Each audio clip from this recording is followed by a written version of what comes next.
सावन मास की कथा। नागपंचमी के दिन जरूर सुने ये कथा। नागपंचमी की सबसे प्राचीन कथा। जब नागदेव बने भाई। प्राचीन काल में एक सेठ जी के 7 पुत्र थे। सातों के विवाह हो चुके थे। सबसे छोटे पुत्र की पत्नी श्रेष्ठ चरित्र की विदुषी और सुशील थी, परंतु उसका भाई नहीं था। एक दिन बड़ी बहू ने घर लीपने को पीली मिट्टी लाने के लिए सभी बहुओं को साथ चलने को कहा तो सभी धलिया और खुरपी लेकर मिट्टी खोदने लगी। तभी वहां एक सर्प निकला, जिसे बड़ी बहू खुरपी से मारने लगी। ये देखकर छोटी बहू ने उसे रोकते हुए कहा, मत मारो इसे, ये बेचारा निरपराध है। उद्धरण। ये सुनकर बड़ी बहू ने उसे नहीं मारा, तब सर्प एक ओर जा बैठा।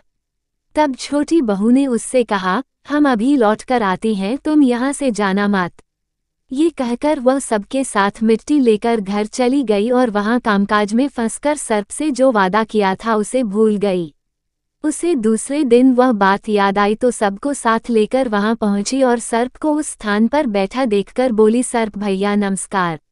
सर्प ने कहा, तू भैया कह चुकी है, इसलिए तुझे छोड़ देता हूँ, नहीं तो झूठी बात कहने के कारण तुझे अभी डस लेता।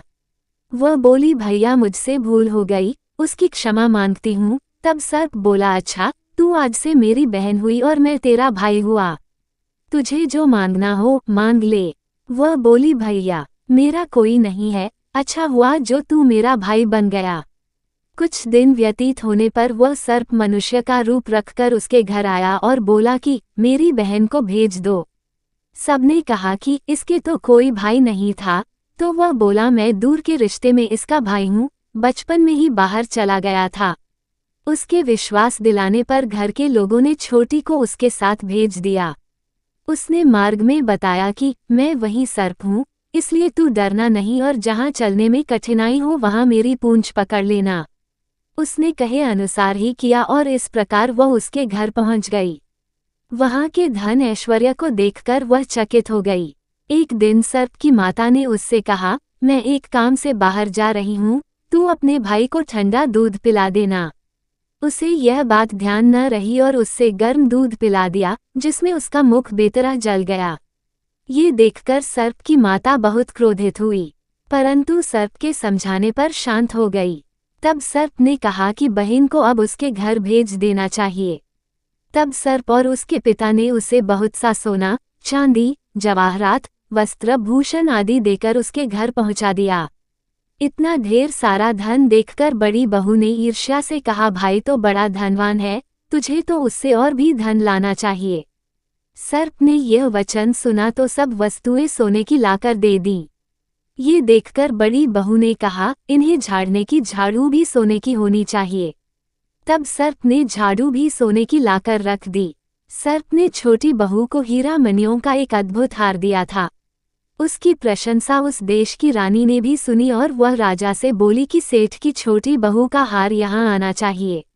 राजा ने मंत्री को हुक्म दिया कि उससे वह हार लेकर शीघ्र उपस्थित हो। मंत्री ने सेठ जी से जाकर कहा कि महारानी जी छोटी बहू का हार पहनेंगी, वो उससे लेकर मुझे दे दो। सेठ जी ने डर के कारण छोटी बहू से हार मंगाकर दे दिया। छोटी बहू को ये बात बहुत बुरी लगी। उसने अपने सर्प भाई को याद किया और आने पर प्रार्थना की, भैया रानी ने हार छीन लिया है, तुम कुछ ऐसा करो कि जब वह हार उसके गले में रहे तब तक के लिए सर्प बन जाए और जब वो मुझे लौटा दे तब हीरों और मणियों का हो जाए। सर्प ने ठीक वैसा ही किया। जैसे ही रानी ने हार पहना वैसे ही वह सर्प बन गया। ये देखकर रानी चीख पड़ी और रोने लगी। ये देखकर राजा ने सेठ के पास खबर भेजी कि छोटी बहू को तुरंत भेजो। सेठ जी डर गए कि राजा न जाने क्या करेगा। वे स्वयं छोटी बहू को साथ लेकर उपस्थित हुए। राजा ने छोटी बहू से पूछा, तूने क्या जादू किया है, मैं तुझे दंड दूंगा।